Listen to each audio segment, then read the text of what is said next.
So last Saturday, my family was faced with a crisis of epic proportions. There was one slice of pizza left, and 5 of us eyeing it like wolves who'd gone plant-based for Lent. Mom, ever the diplomat, suggested we settle it fairly with a game of Monopoly. You know, just a quick round before bedtime. Ha! That's like saying you'll just take a peek at IKEA and be out in 10 minutes. The game started innocently enough, with everyone pretending to remember the rules and Dad volunteering to be the banker, a role he assumed with suspicious enthusiasm. By hour 3, alliances had formed and dissolved based on who had the most properties and who still remembered to say please when asking for a boardwalk.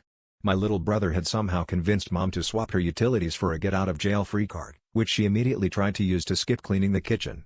Meanwhile, Dad's banking style became increasingly creative.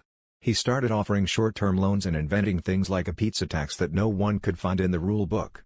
Every time someone landed on free parking, Dad would slide another $500 bill from somewhere under the board, and I'm pretty sure the dog ate at least 2 of them.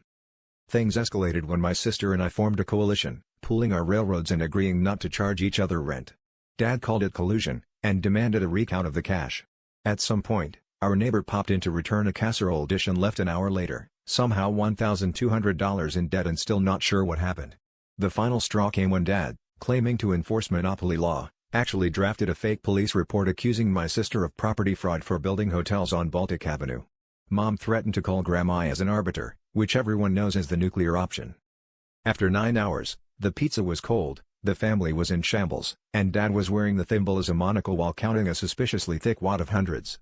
That's when we realized, the real crime was in who got the last slice. It was letting Dad be the banker.